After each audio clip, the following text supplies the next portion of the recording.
అందరికీ నమస్తే. News one network evening top 10 news bulletin కు స్వాగతం.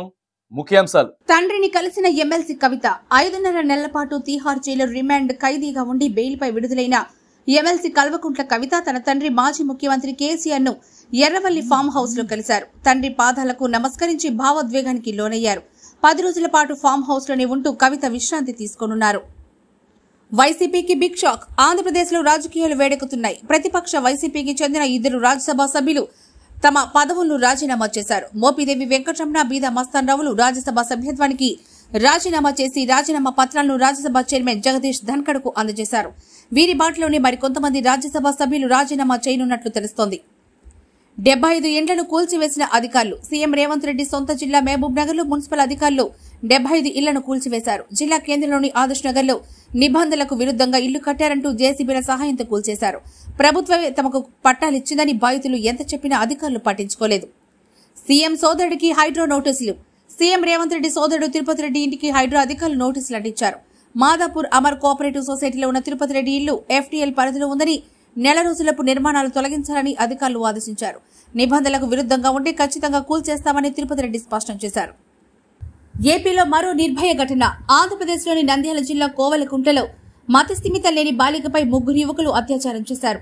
బాలికకు మాయమాటలు చెప్పి పాడుబడ్డ భవనంలోకి తీసుకెళ్లి అత్యాచారం చేస్తూ వీడియో రికార్డు చేశారు.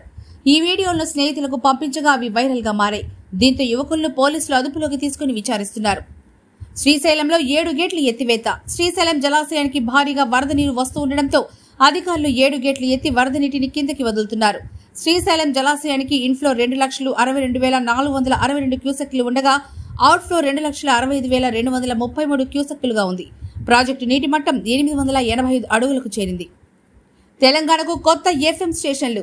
తెలంగాణలోని ఆదిలాబాద్, కరీంనగర్, ఖమ్మం, కొత్తగూడెం, మహబూబ్ నగర్, మంచిర్యాల, నిజామాబాద్, రామగుండం, సూర్యాపేటలో ప్రైవేట్ ఎఫ్ఎం ఏర్పాటుకు కేంద్రం అనుమతించింది. వీటి ద్వారా ఉపాధి అవకాశాలు పెరుగుతాయని కేంద్రం భావిస్తోంది. గుజరాత్లో భారీ వర్షాలకు 26 మంది బలి.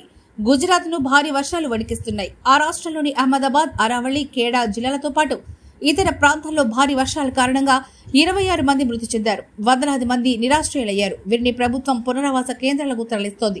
వరద పరిస్థితిపై రాష్ట్ర ముఖ్యమంత్రి భూపేంద్ర పటేల్తో ప్రధాని మోడీ మాట్లాడారు. జమ్మూ కాశ్మీర్లో ఉగ్రవాది హతం.